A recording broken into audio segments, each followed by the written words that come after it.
طول الوقت بينتقدك انت تخينة، اكلك وحش، ايه اللي انت لابسه ده، شعرك شكله يقرف، وانت بتسمعي وتسكتي.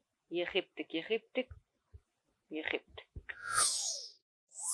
وبتقبلي الإهانة علشان بتحبيه، وهو سايق فيها ومستحليها وبيعكنن عليكي حياتك. مش كده ولا ايه يا خيبتك؟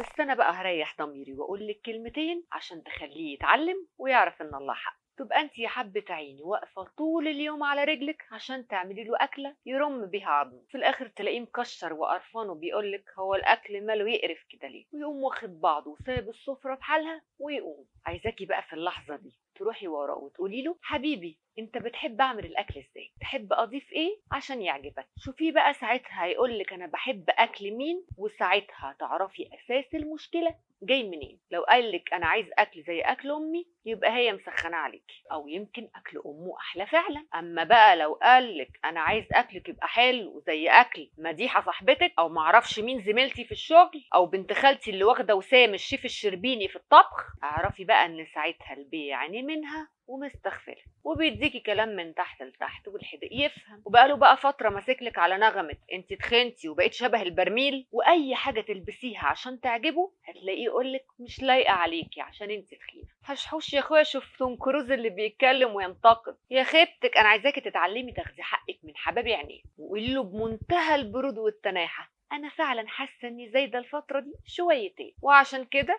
انا بفكر اعمل اشتراك في الجيم عشان ارجع حلوه في عينيك تاني يا حبيبي. وايدك بقى على 2000 جنيه عشان الاشتراك. ما هو اطبخي يا جاريه كلف يا سيدي، ومفيش تغيير يا حبيبي ببلاش. هتدفع هدلعك، مش هتدفع اقعد اتفرج على التلفزيون وانت ساكت. وعايزاكي بقى تبطلي سذاجه، وكل ما يديكي كلام من ده تردي عليه وقولي له لو مش عاجباك ومش مرتاح معايا كل واحد يروح لحاله. ولا هي يعني مرايه الاوضه مبيناني بس ان انا اللي تخينه؟ ما تشوف كرش. مش عاجباك يا حبيبي روح دور على اللي جسمها وطبخها يعجبوه. حسسين ان عندك كرامه وان انتقاده اللي عليكي ده بيزعلك، وانك اهم حاجه في حياتك كرامتك. وبعدين يا حبيبتي انت لو تخينه فعلا لازم تخسي ولنفسك مش عشانه. ولازم يفهم كويس قوي ان لو عايزك كيم كارديشيان لازم هو الاول يبقى توم كروز. ما هو كيم كارديشيان يا حبيبتي عمرها ما هتتجوز ابو السيد حمدي اللي ساكن في اول فيصل. ولو فضلتي سكتاله على قله ذوقه معاكي وكلامه اللاذع عليكي واخدتيه على انه عادي جدا انه يقل منك بينك وبينه او قدام الناس، وانه دايما يتكلم عليكي وحش، اكدي ساعتها ان هو فعلا مش شايفك حلوه او بيحاول يقلل ثقتك من نفسك.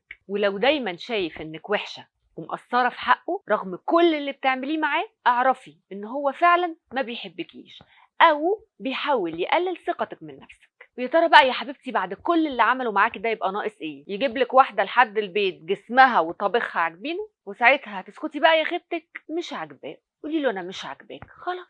زي ما دخلنا بالمعروف نخرج بالمعروف. الست من دول ملهاش الا كرامتها وراحت بالها. انا عايزاكي بقى تسمعي كلامي بدل ما كل الناس تقولك يا خيبتي. وانا بسنت النبراوي، تابعيني عشان تشوفي خيبتي وخيبتك يا خيبتك.